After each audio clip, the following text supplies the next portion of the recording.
Alright, today I'm going to be making cinnamon rolls from scratch. So wish me luck, and we are following a recipe from Pinterest. We're going to adjust it as we go for it to be gluten-free, because this is a gluten recipe. I want to make it gluten-free. Here's the recipe.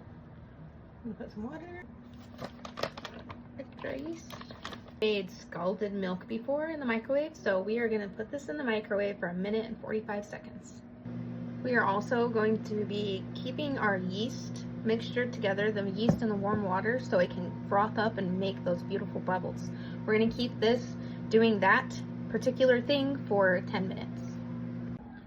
Alright, I have our milk and it is scalded, I guess. I just pulled it out of the microwave. I've never done this before, so don't judge me. So yeah, we're just going to wait for this to cool down a little bit.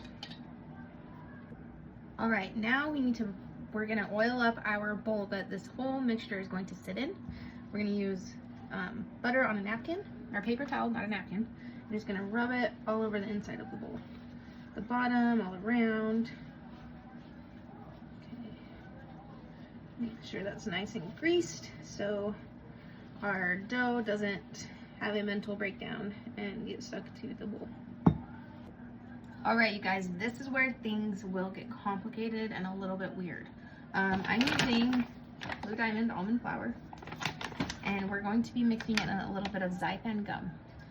Xanthan gum is amazing, and people say that it will work really well so it doesn't crumble or fall apart. So we're going to do, what is this, 4 cups of flour. Okay, got a 1/4 teaspoon here. Do 1. I'm going to try 2. Just going to try 2. Alright, and now what I'm going to do here is I'm going to mix up the xanthan gum and the almond flour, because I don't want it to just all be in one centralized location when we make these cinnamon rolls. Alright, now we are going to add all of our dry ingredients together. We're going to do a little bit of sugar. A teaspoon of salt. Now, I don't really like to measure my herbs and stuff like that. I like to use my body and what feels right.